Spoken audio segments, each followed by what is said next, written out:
107 का है unit number 9 retail mathematics for the buying and merchandising first.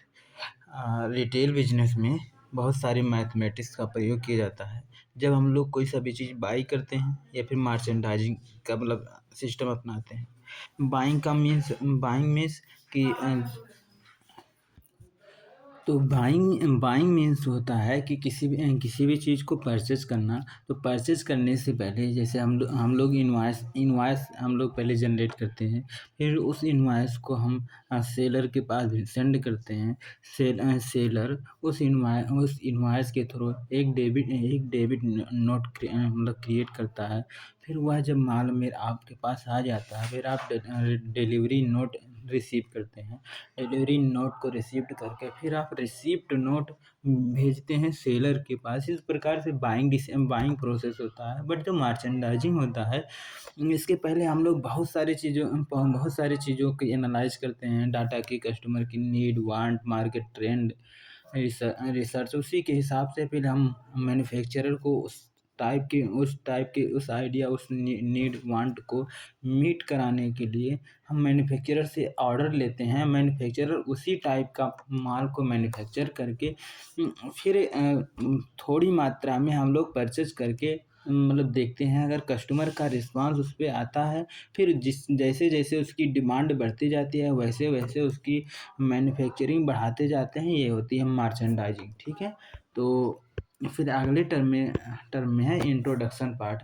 कह रहा है जो हम लोगों का रिटेल बिजनेस होता है, all activity are the related directly sales of goods and service. कह रहा है जो हम लोगों का बिजनेस होता है यह ज़्यादातर कस्टमर इंटेंसिव बिजनेस होता है, और इसमें गुड्स या सर्विस को रेंडर किया जाता है, डायरेक्टली रिलेटेड होता है। जितनी भी एक्टिविटी हम अपनाते हैं, चाहे वह मतलब एडवर्टाइजिंग हो, विजुअल मर्चेंडाइजिंग हो, फ्लोर स्टाफ हो, फ्लोर डिजाइन हो, फ्लोर फ्लोर क्लीनिंग स्टाफ हो, चाहे मैनेजमेंट से रिलेटेड कोई सा इवेंट करवा रहे हैं, जितना भी एक्टिविटी होती है वह सब गुड्स और सर्विस से ही रिलेटेड होता है।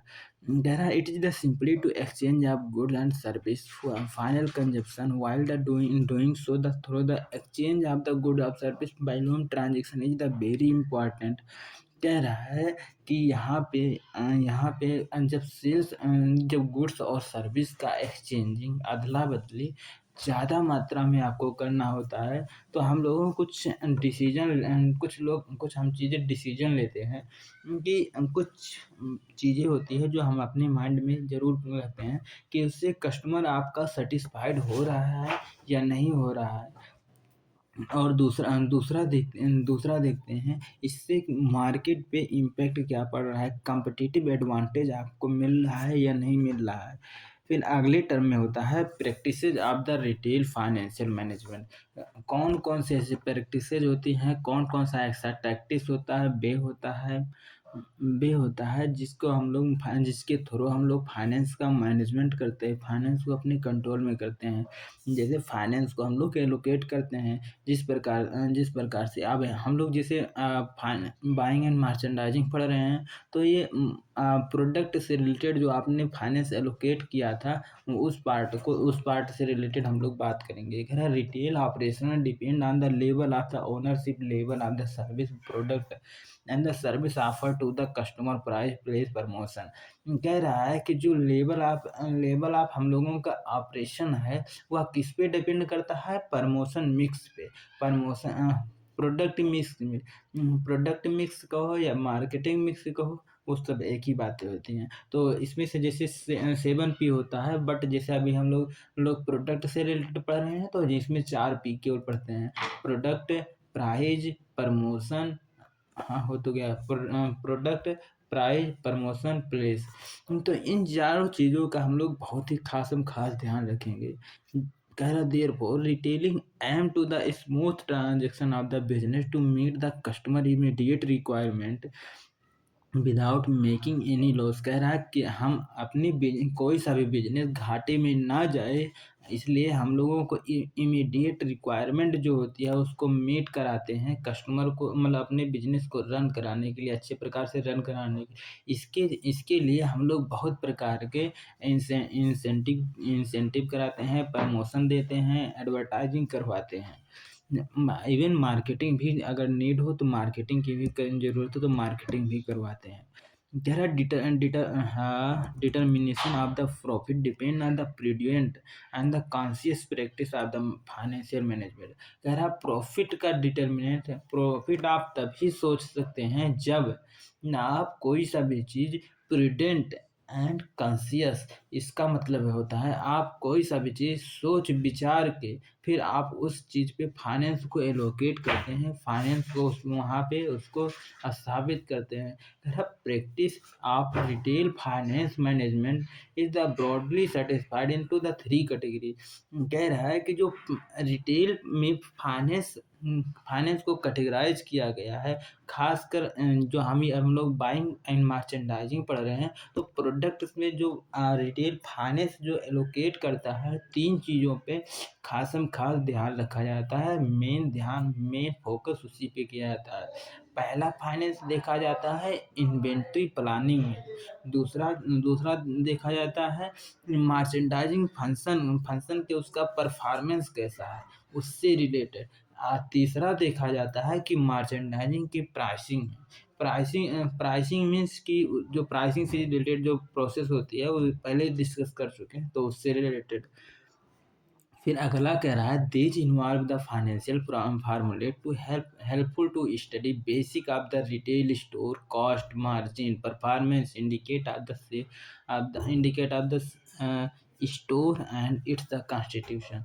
कह रहा है कि इसके जो मतलब फाइनेंशियल फार्मूला है, फाइनेंशियल जो सूत्र हैं, हम लोगों को स्टडी करने से यह पता चलता है कि हम लोग कितने में खरीदे थे, उसकी परफॉर्मेंस इंडिकेशन कैसा है, वह अच्छे प्रकार से परफॉर्म कर पा रहा है, वह आपको प्रॉफिट कितना जनरेट करके दे रहा है, उसमें मार्जिन आपको कितना मिल रहा है, उसकी इनडायरेक्ट एक्सपेंस कितना लग रहा है, डायरेक्ट आपको एक्सपेंस कितना लगा था। तो इन चीज़ों को डिटरमाइन करने के लिए हम लोगों के नीचे कुछ स्टेप हैं, उनको फॉलो करने की ज़रूरत होती है। कह रहा है changes in the retailing operation are the rapid and the competitive. कह रहा merchandiser and the front end associate always under the pressure to meet the twin primary expectation that are the customer satisfaction and store better performance। कह रहा है कि जो हम लोगों की ऑपरेशन होती है यह रैपिड मीन्स कि जल्दी से चेंज होने वाली होती है और यह कम्पिटिटिव होती है, क्योंकि जो रिटेल बिजनेस होता है यह हमेशा कम्पिटिटिव होती है। इसमें बहुत सारे आपके कंपटीटर आप ही के लेवल के या आपसे बड़े बड़े लेवल पहले से खिलाड़ी उतरे हुए होते हैं, तो उनसे आपको compete करना होता है। फिर कह रहा है जो मार्चेंडाइजर होता है या जो फ्रंट एंड यानी कि मैनेजमेंट लेवल के जो एम्प्लॉय होते हैं उन पे हमेशा ये प्रेशर रहता है दो चीज़ों को सेटिस्फाइड करना। पहला तो आपका कस्टमर उससे सेटिस्फाइड है, दूसरा कि आपके जो परफॉर्मेंस हो लगातार उसमें इम्प्लीमेंट किया जाए, लगातार उसमें सुधार किया जाना चाहिए। कह रहा tools are the formula of the finance are the defined as follow. कह रहा कुछ रूल्स जो होते हैं, कुछ टूल्स होते हैं, कुछ ऐप होते हैं, कुछ टेक्नोलॉजी होती हैं, कुछ वे होती हैं या फिर कुछ फार्मूला होता है जिनके आधार पे आप फाइनेंस को अच्छे प्रकार से डिफाइन कर सकते हैं, और नीचे जिन चीज़ों को अच्छे से बताया गया है। कह रहा you should the substitute formula with the numerous and the practices over the again। कह रहा the purpose of the study in the formula in the retail financial to prepare you to to make the right decision while the performance while performing activity related the merchandising। कह रहा है कि जब आप इन formula को अच्छे प्रकार से, इन सूत्रों को आप अच्छे प्रकार से स्टडी कर रहे होते हैं, तो हमारा ये उद्देश्य रहता है, हमारा ये परचेज होता है, ये हमारा पर्पज़ होता है कि हम लोग राइट डिसीजन ले सकें सही समय पे, सही चीज़ों को सही स्थान पे एलोकेट करने के लिए। कह रहा है इस चैप्टर में हम इन्हीं सब चीज़ों को के बारे में हम लोग देखेंगे। कह रहा है कि अब अच्छा आप कुछ through the understanding of the mathematical formula it is essential of the successful completion of the your learning programme. The following problem are intended to give you better idea type of the math you will apply as a part of your learning। Understanding of these problem कह रहा अगर आप अच्छे प्रकार से problem को अच्छे प्रकार से समझ लेते हैं, स्टडी कर लेते हैं, you will be the need of the succeed the retailer। कह रहा है retail math formula have been the provided to guide the working through the these problem। कह रहा आप किसी भी प्रॉब्लम को अगर आप अच्छे प्रकार से स्टडी कर लेते हैं, तो उसका सॉल्यूशन निकालने में आपको बहुत ज़्यादा समय या बहुत ज़्यादा उसमें आपको उनको टाइम नहीं लगेगा, उससे आप जल्दी से निपटा सकते हैं, उस चीज़ को आप जल्दी से वहाँ से आप निकल सकते हैं, वहाँ से compete कर सकते हैं। कह रहा the major responsibility of the merchandiser in the retail to make the right decision with regard to merchandise quantity, quality, time, purchase cost, source of merchandise so that the decision will be the help to attain the profit for the business। underline the importance to sell the merchandise at a profit। कह रहा है एक जो वहाँ का merchandiser होता है, जो एक मर्चेंडाइजर या जो एक मार्केटर होता है, या जो आपका परचेज मैनेजर है, उनकी यह रिस्पॉन्सिबिलिटी बनती है कि वह सही डिसीजन लें अपनी मर्चेंडाइज से रिलेटेड, कि वह सही क्वांटिटी में होना चाहिए, राइट क्वांटिटी में होना चाहिए, राइट क्वालिटी का हो प्रोडक्ट आपका, राइट समय पे हो, डिलीवरी में कोई गुंजाइश ना हो, परचेज कॉस्ट आपका सही हो, आपकी कॉस्टिंग बहुत ज़्यादा ना है, उससे रिलेटेड आप बार्गेन करें, ज़रूरत पड़े तो नेगोशिएट करें। कह रहा है इस प्रकार की सही डिसीजन लेने में जब आप लेते हैं, तो आप प्रॉफिट जनरेट कर सकते हैं अपने बिजनेस में।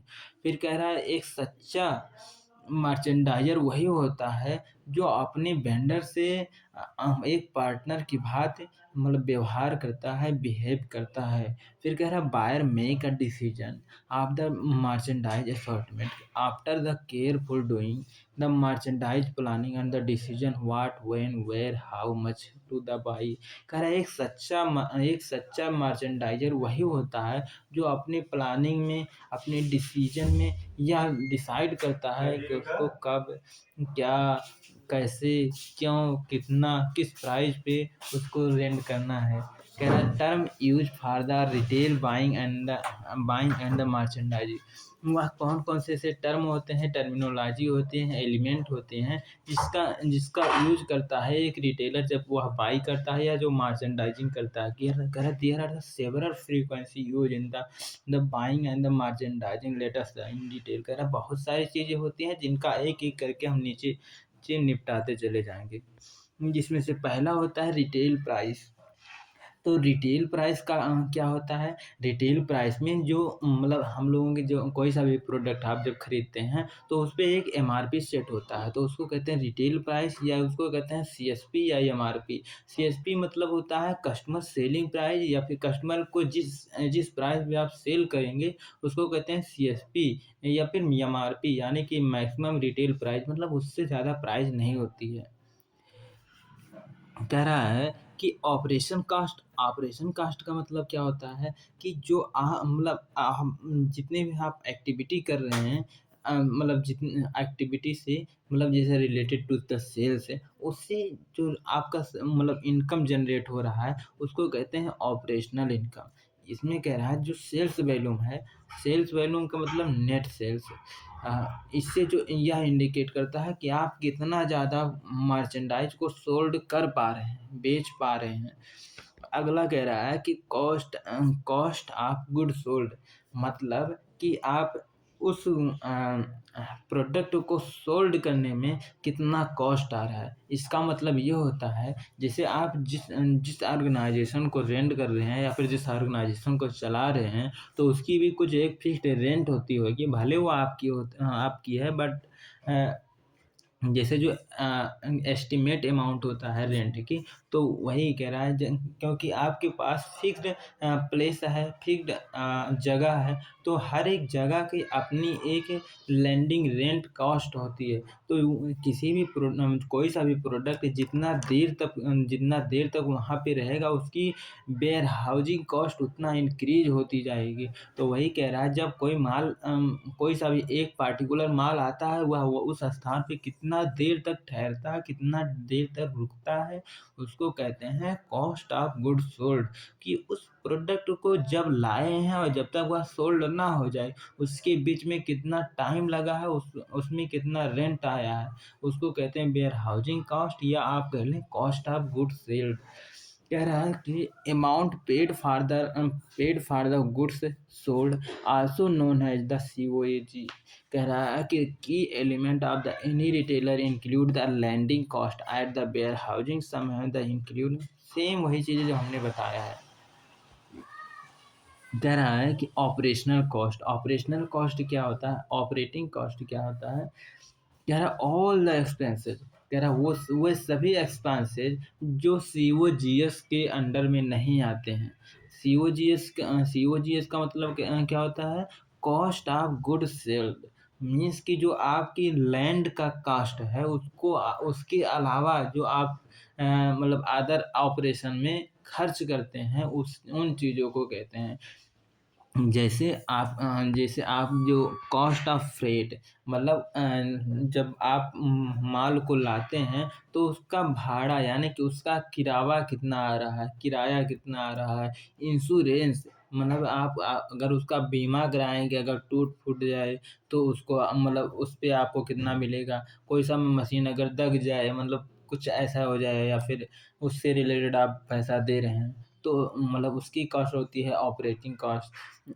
फिर कह रहा है एक होता है ट्रांसपोर्टेशन, मतलब कि जैसे 2-3 ऑर्गेनाइजेशन चला रहे हैं आप, तो उन दोनों तीनों ऑर्गेनाइजेशन में, जैसे एक ऑर्गेनाइजेशन दूसरे ऑर्गेनाइजेशन में माल को लाने ले जाने में जो कॉस्ट बैठ रही है, उसको कहते हैं ट्रांसपोर्ट कास्ट। एक होता है वेयर हाउसिंग कास्ट का मतलब, जब आप सेलर से जब कोई सा भी माल रिसीव करते हैं, आप अपने वेयर हाउस में रखते हैं, जितना दिन आप रखते हैं, उसकी जो कॉस्टिंग आते हैं, उसको कहते हैं वेयर हाउसिंग कास्ट। एक होता है इलेक्ट्रिसिटी कास्ट, मतलब ऑपरेटिंग टाइम में आप कितना इलेक्ट्रिसिटी बिल जनरेट हो रहा है, उससे रिलेटेड जो कॉस्ट आती है, उसको कहते हैं electricity cost. Packaging cost, storing cost, material की मूवमेंट में हम जो कास्ट करते हैं, मतलब एक स्थान से दूसरे स्थान, जैसे ऊपर नीचे रखने में जो कॉस्टिंग आ रही है, लेबलिंग करने में जो कॉस्टिंग आ रही है।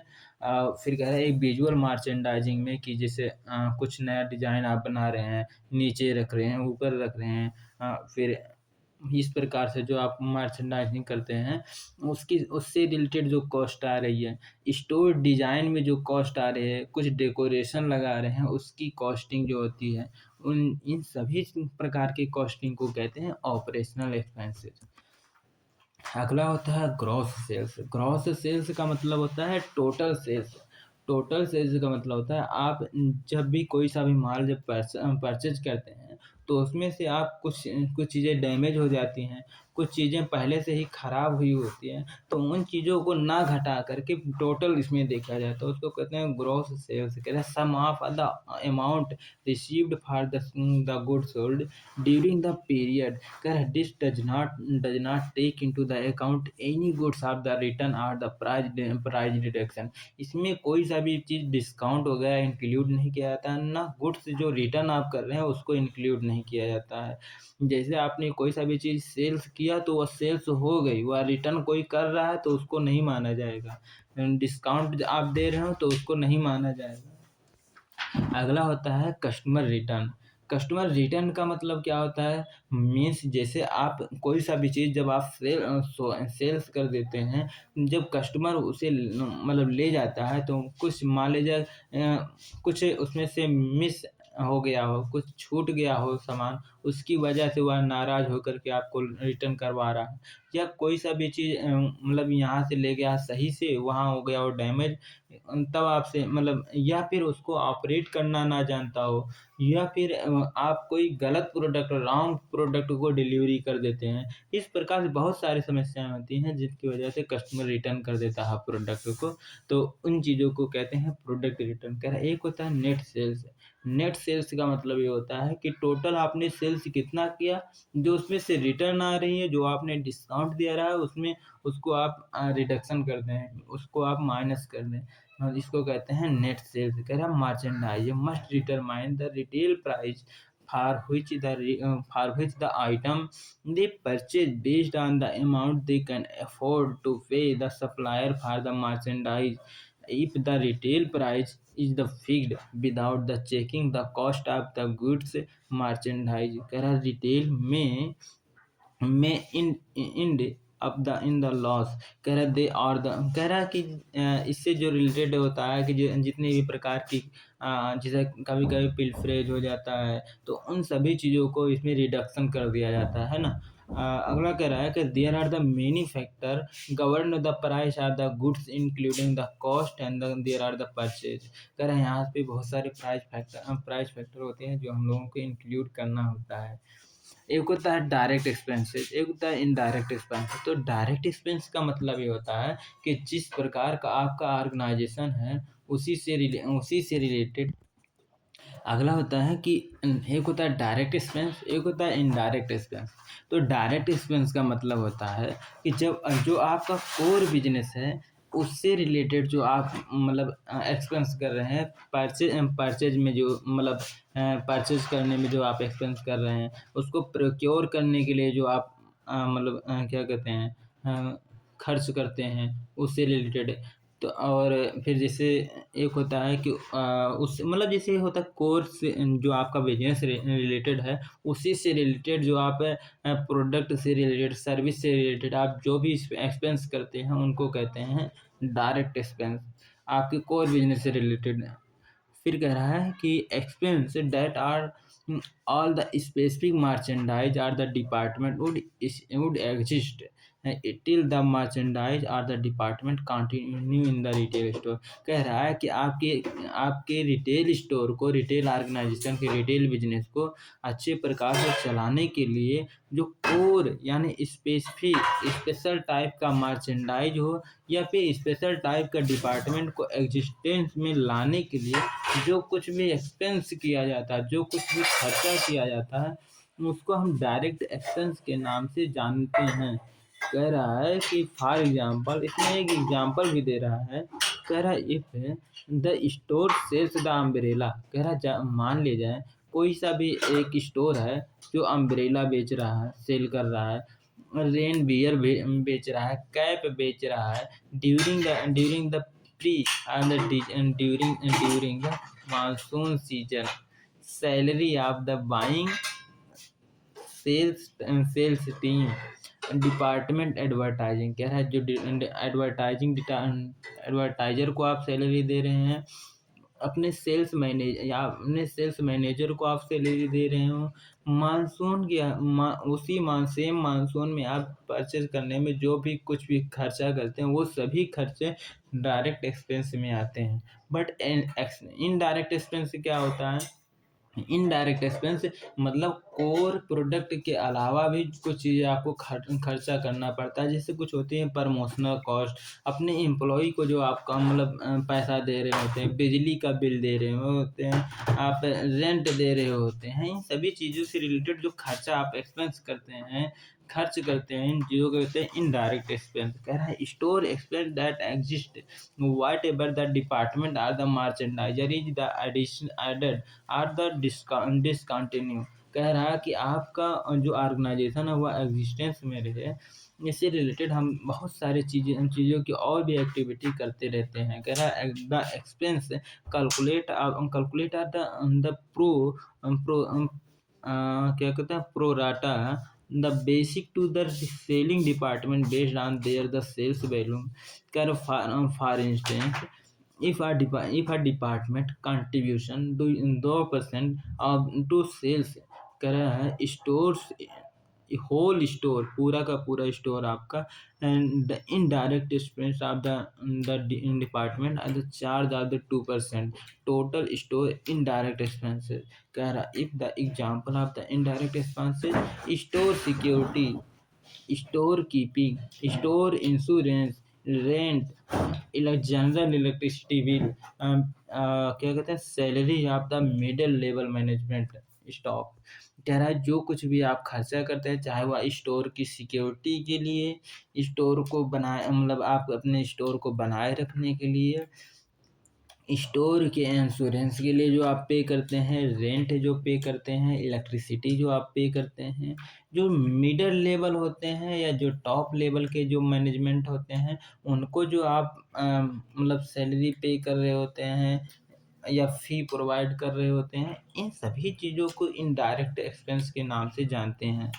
एक होता है कंट्रीब्यूशन। कंट्रीब्यूशन का मतलब क्या होता है किसी एक पार्टिकुलर प्रोडक्ट का कितना योगदान होता है कितना आपको प्रॉफिट वह जनरेट कर रहा होता है। हर एक प्रोडक्ट का अपना एक खुद का कंट्रीब्यूशन होता है तो उसको कहते हैं कंट्रीब्यूशन। कह रहा है इट इज़ द मार्जिन यह एक मुनाफा होता है are the amount of the department contribute to the indirect expense and the profit। यार फॉर एग्जाम्पल कुछ एग्जाम्पल दे रहा है if the store procure 1 kg of the wheat the rate of the 26 and the sell at the rate of the 30। कह रहा मान लीजिए गेहूं की कीमत 26 रुपया उसको बेच दिया 30 रुपया में तो जो गेहूं का अपना एक क्या कहते हैं कंट्रीब्यूशन हो गया वह 4 रुपया है। क्यों? क्योंकि जो 30 रुपया है आपकी सेलिंग प्राइस हो गई माइनस जो 26 रुपया आपकी कॉस्ट प्राइस आ गई इक्वल टू 4 रुपया यानी कि 1 किलो गेहूं का कंट्रीब्यूशन योगदान 4 रुपया है आपका यही होता है कंट्रीब्यूशन। ठीक है तो अगले टर्म में कह रहा है कंट्रीब्यूशन मार्जिन उसका मार्जिन क्या मिल रहा है जैसे उसका तो उतना तो मिल रहा है बट आप कुछ और भी चीज़ें तो मतलब जैसे 4 रुपया तो आपको ग्रॉस आ गया ना। ग्रॉस मीन्स टोटल 4 रुपया आपका उसका कंट्रीब्यूशन है बट जो मार्जिन की बात करते हैं तो वह नेट में जो आप उससे रिलेटेड जो आपने जैसे एडवर्टाइजिंग किया था या फिर आपने डिस्काउंट अवेलेबल करा दिया या फिर आपने अभी आगे बढ़ेंगे ट्रेड डिस्काउंट कैश डिस्काउंट या फिर क्वांटिटी डिस्काउंट पे अगर आपने कुछ डिस्काउंट वगैरह दे दिया या फिर अदर खर्चा आपने किया है तो उसमें उसका अपना योगदान क्या है उसको माइनस कर देते हैं उन चीज़ों को कहते हैं कंट्रीब्यूशन मार्जिन। तो फिर कह रहा है contribution margin the difference between the total sales revenue minus minus total variable cost. फिर कह रहा है द टर्म इज द वही सेम चीज़ है कह रहा जो आपने पूरा पूरा कितना सेल्स जनरेट किया फिर घटा दो टोटल कितना वेरिएबल कास्ट का मतलब ये होता है कि जो आपने डिस्काउंट वगैरह दे दिया है उसी समय या फिर जैसे उसने ज़्यादा मात्रा में खरीदा तो उन चीज़ों को घटा दिया जाता है ना। The term is the applied to product line and the generally express of the percentage। तो यहाँ पे फार्मूला दे दिया है कह रहा है जो कंट्रीब्यूशन मार्जिन होता है इक्वल टू टोटल सेल्स आपने कितना सेल्स किया है माइनस आपने घटा दिया है वेरिएबल कॉस्ट को। जब आप कितना आप टोटल सेल्स जनरेट कर रहे हैं और कितना वेरिएबल कॉस्ट है एंड द एंड कुछ ना कुछ कॉस्ट तो होता ही होगा ना तो वो कॉस्ट कितना आ रहा है उसको आप घटाएंगे तो वो चीज़ें आपको क्या निकल के आएगा कंट्रीब्यूशन मार्जिन। अगला होता है कॉस्ट ऑफ गुड्स सोल्ड कि उस किसी भी प्रोडक्ट को सोल्ड करने में कितनी कॉस्ट आ रही है, उसको कहते हैं cost of good sold. Means जैसे अभी हम लोगों ने देखा था कि कोई सा भी आप जब प्रोडक्ट खरीद के लाते हैं, जो आप ऑर्गेनाइजेशन में जब रखते हैं, तो उस पार्टिकुलर लैंड में जहाँ पे आप रखते हैं, वह कितने समय तक वहाँ पे रहता है, उसका जो कॉस्ट आता है, उसको कहते हैं कि गुड्स को बेचने की कॉस्ट, यानी कि लागत। तो ये कैसे आती है, इसका फार्मूला होता है कि बिगिनिंग इन्वेंट्री कितना है, शुरुआत जब आप फाइनेंशियल पीरियड में जो कि उसके बिगिनिंग यानी कि शुरुआत में कितना इन्वेंट्री था, माइनस अंत में जो आप फाइनेंशियल पीरियड है उसके अंत में यानी क्लोजिंग इन्वेंट्री कितना है उसको घटा देंगे, प्लस कितना चीज़ें आपने फिर से दोबारा से परचेज किया, ठीक है, तो वो भी जुड़ जाती है। तो उसको कहते हैं कॉस्ट ऑफ गुड सोल्ड। एक होता है ग्रॉस मार्जिन। ग्रॉस मार्जिन का मतलब होता है टोटल मार्जिन। टोटल मार्जिन वही कंट्रीब्यूशन को आप समझ सकते हैं। कह रहा है एक होता है gross margin, the difference between the item cost and what if the sales. इसका फार्मूला अगर देखा जाए तो ग्रॉस मार्जिन बराबर टोटल आपने कितना सेल किया है माइनस उसका कॉस्ट कितना था, उस गुड्स टोटल गुड्स का कितना कॉस्ट, कितने में आप खरीदे थे और कितने में आप बेचे हैं, उन दोनों का जब डिफरेंस लगाएंगे तो उस वह निकल के आएगा ग्रॉस मार्जिन। ठीक है। अगला होता है इन्वेंट्री। इन्वेंट्री मीन्स कि आप जो मीन्स अगर जैसे आपके मैन्युफैक्चरिंग टाइप की कंपनी है तो आपके जो रॉ मटेरियल से रिलेटेड इन्वेंट करने से रिलेटेड जो आपकी इन्वेंट्री है, माल है, स्टॉक है, कच्चा माल हो गया, चाहे वह आपकी मतलब उससे रिलेटेड जो मैन्युफैक्चरिंग में रिलेटेड आने वाली है, मतलब जो प्रोक्योरमेंट में यूज होने वाली मटेरियल है, उनको कहते हैं इन्वेंट्री। ठीक है।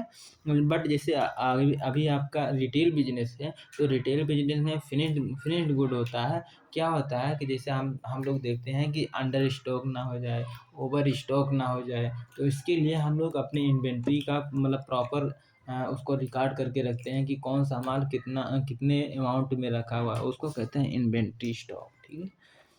कह रहा है retailer are the different method of the inventory calculate but the general method of the calculate. कह रहा है बहुत सारे मेथड होते हैं इसको कैलकुलेट करने में, बट कुछ जनरल मेथड यहाँ पे दे दिया है, उन चीज़ों को भी हम लोग पढ़ लेते हैं। The purpose of the calculating the inventory is the know how much the stock of the merchandise in the store in the given point of the time and the determine the cost of the value of the stock.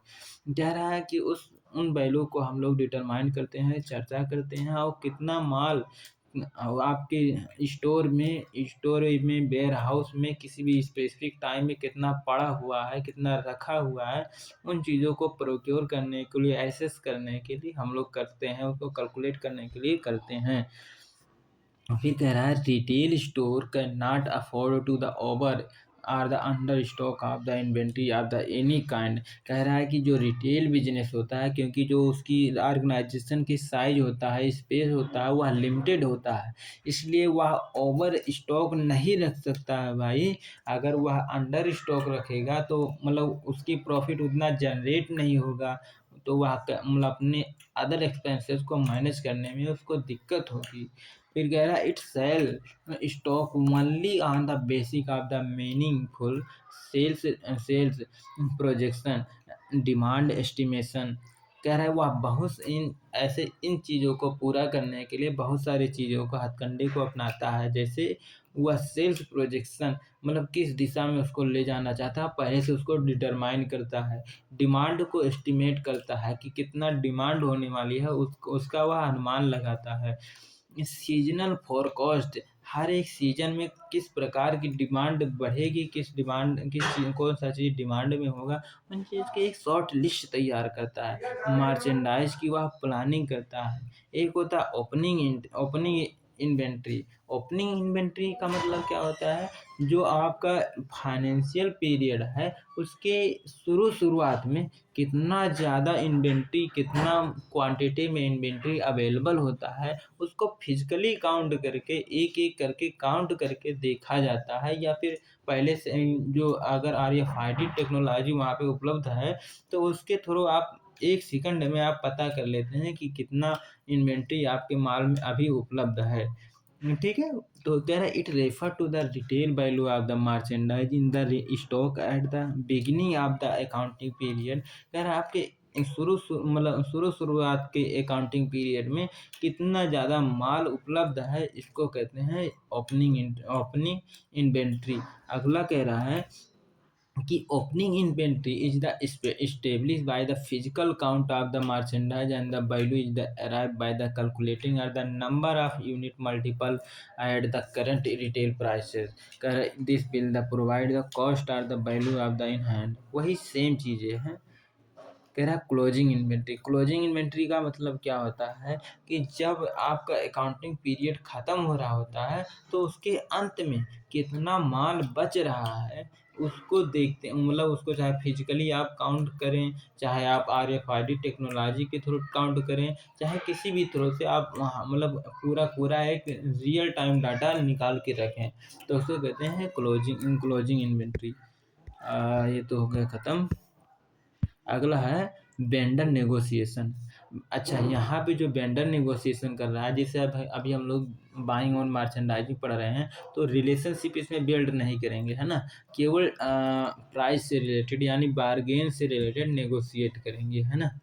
तो बस। और वैसे तो negotiation जो broad term होता है, तो उसमें और भी सारी चीज़ें शामिल होती हैं। बस इस चैप्टर में बहुत ही लिमिटेड मात्रा में, जैसे बार्गेन से रिलेटेड ज़्यादा दे दिया है।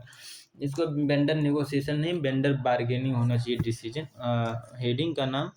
चलो फिर पढ़ते हैं एक-एक करके।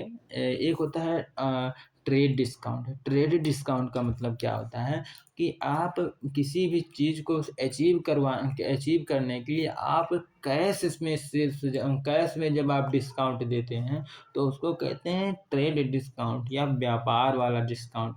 जब क्वांटिटी डिस्काउंट का मतलब होता है जब कोई सा भी व्यापारी या फिर कोई सा भी कस्टमर, कोई सा भी wholesaler, vendor, supplier, distributor, means कोई सा भी अलायंस हो या फिर ब्रोकर हो, वह जब माल को खरीदता है, जब उसकी क्वांटिटी जितना ज़्यादा मात्रा में होती है, उसी के हिसाब से डिस्काउंट दिया जाता है, उसको कहते हैं क्वांटिटी डिस्काउंट। एक होता है प्रमोशनल डिस्काउंट। प्रमोशनल डिस्काउंट का मतलब क्या होता है, कभी-कभी क्या होता है कि कोई सा भी माल नहीं बिकता है उस मतलब किसी भी पार्टिकुलर टाइम, लंबे समय से वह माल पड़ा हुआ है, तो उसकी वेयर हाउसिंग कॉस्ट एक होती है। तो वेयर हाउसिंग कॉस्ट ना ज़्यादा हो, इसलिए उसको उसी कॉस्ट प्राइस पे जितने में आप खरीदे थे उसी पे आप सेल कर देते हैं, या फिर उससे थोड़ा नीचे जा कर के आप थोड़ा घाटे में हो कर के भी उसको आप बेच देते हैं, जिससे आपका नया माल आ सके, वह उसका स्थान ले सके, ठीक है? तो उसको कहते हैं प्रमोशनल डिस्काउंट। अगला होता है सीज़नल डिस्काउंट। सीज़नल डिस्काउंट का मतलब ये होता है कि जब वह सीज़न चली जाती है, अब आपको ऐसा लगता है कि अब यह लंबे समय तक यह सामान नहीं बिकेगा, तो आप सीज़नल डिस्काउंट देते हैं, जिससे वह माल बिक जाए और उस माल के दर पे दूसरा कोई माल आ सके। एक होता है कैश डिस्काउंट। कैश डिस्काउंट का मतलब होता है कि आप कोई सा भी चीज़ आप जब क्रेडिट पे माल खरीदते हैं, तो वह जो आपका सेलर होता है, आपको डिफरेंट ऑफ़र देता है कि सर, वैसे तो हम लोगों की पॉलिसी 10 दिन के अंदर आप मतलब क्या कहते हैं पे करना होता है, बट अगर आप 10 दिन के पहले अगर आप पे कर देते हैं, फलाना तारीख को अगर आप कर देंगे, तो आपको इतना % डिस्काउंट हम लोगों की तरफ से एक्स्ट्रा दी जाती है। एक होता है डिलीवरी टर्म। डिलीवरी टर्म के हिसाब से भी कभी-कभी होता है कि आप जैसे अगर फ़ास्ट कर देते हैं, तो उसके मतलब जो भी रहता है तो आप ज़्यादा ले सकते हैं। बट जैसे सेम टाइम पे तो जो भी सेट हुआ था वही चीज़ बट कभी-कभी क्या होता है, जो वेंडर होता है माल को पहुँचाने में किसी भी रीज़न से वह बहुत ज़्यादा लेट हो जाता है। तो जो आपका परचेज़र होता है, कस्टमर होता है, उन चीज़ों को वह एक्सेप्ट नहीं करता है, तो वह फिर से उसको ले जाना पड़ेगा, वापस ले जाना पड़ेगा। इससे अच्छा वह और एक्स्ट्रा डिस्काउंट पे करके, जिसको कहते हैं डिलीवरी टर्म, तो एक-एक करके देखते हैं। क्या है कि ट्रेड डिस्काउंट का मतलब होता है, it the form of the compensation of the concession that the retailer receive from the supplier for achieving the retail target of the manufacturer in a particular season और द पीरियड। कह रहा है किसी specific period या season में आपके manufacturer के द्वारा जब वह कोई सा भी टारगेट को अचीव करना चाहता हो, वह रिटेलर को जितना ना डिस्काउंट दे देता है, उसको कहते हैं ट्रेड डिस्काउंट। कह रहा मान लिया जाए कि कोई एक रिटेलर है, वह 1000 यूनिट उसकी है, मतलब किचन सेट की मतलब है, और वह अपने महीने, हर एक महीने में 1000 यूनिट उसको बेचना है। ठीक है। लिस्ट प्राइस कह रहा मान लिया जाए एक किचन सेट की प्राइस 1000 रुपया है, और वह 20% डिस्काउंट देता है। मीन्स जैसे एक महीने में उसको 1000 सेट बेचना है, 1000 यूनिट उसको बेचना है। बट अगर नहीं वह सेट होती है तो वह 20% डिस्काउंट देने लगता है।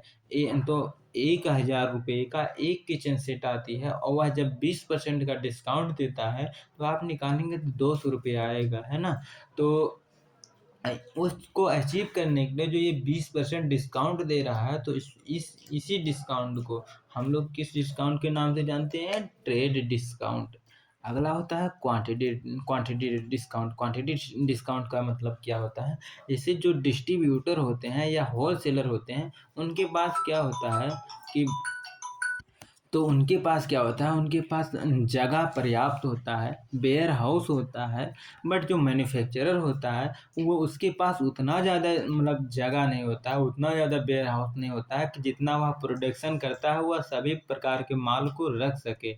या फिर कभी-कभी क्या होता है कि उसको अलग कंट्री में देना होता है, तो हर कंट्री में उसकी अपनी वेयर हाउस होती नहीं है, या फिर हर राज्य में उसकी अपनी वेयर हाउस होती नहीं, इसलिए वह डिफरेंट डिफरेंट अलग-अलग होलसेलर से, डिस्ट्रीब्यूटर से, सप्लायर से जुड़ा हुआ होता है और उनको माल बेचता है। तो जो ये होलसेलर होते हैं, डिस्ट्रीब्यूटर होते हैं, सप्लायर होते हैं, ब्रोकर होते हैं, वेंडर होते हैं, ये लोग हैवी हैवी क्वांटिटी में, ह्यूज क्वांटिटी में आपसे माल को परचेज़ करते हैं। तो जब ह्यूज अमाउंट में आप उससे मैन्युफैक्चरर से डायरेक्टली माल को परचेज़ करते हैं, तो वह लेस प्राइस में, एक रीजनेबल प्राइस में उसको सेल करता है। ठीक है।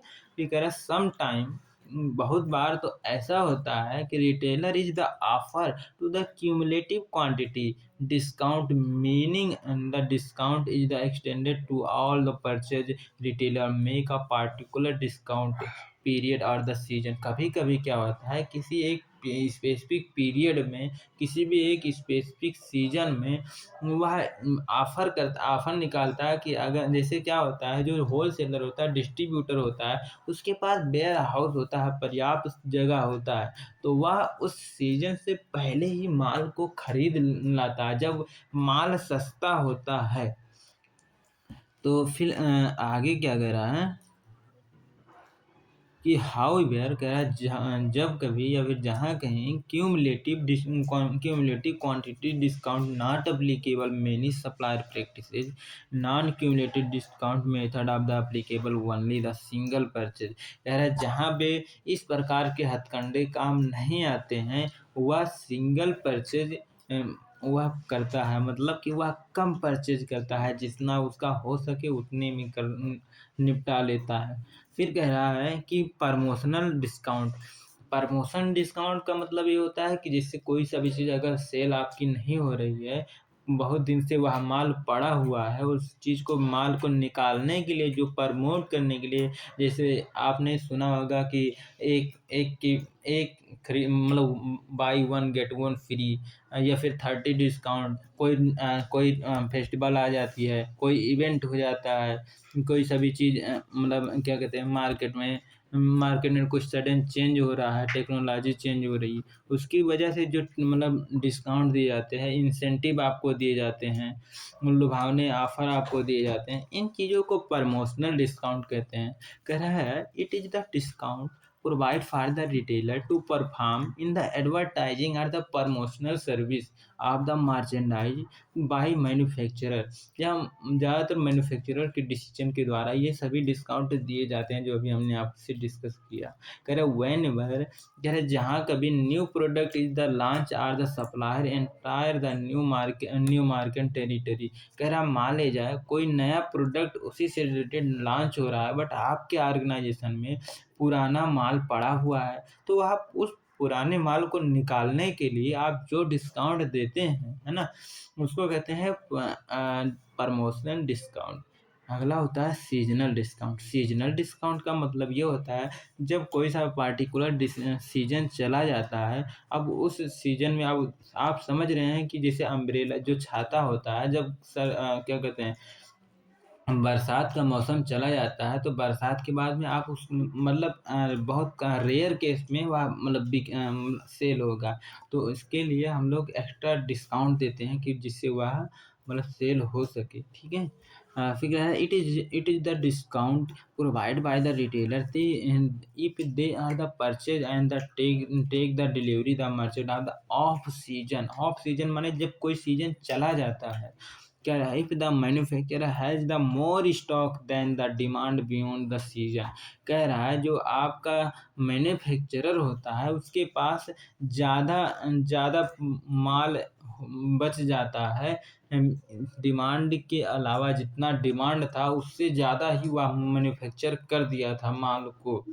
फिर कह रहा है देन माने तब this type of the discount is try to the offload the excess of the stock and at the time that same time. कह रहा है उसी समय पे वह एक्सेस मटेरियल जो है, जो ओवर मटेरियल है, ज़्यादा मटेरियल है, उसको ऑफलोड, उसको कम करने के लिए, उसको वहाँ से हटाने के लिए, उस जगह को खाली करने के लिए जो डिस्काउंट देता है उसको कहते हैं सीजनल डिस्काउंट।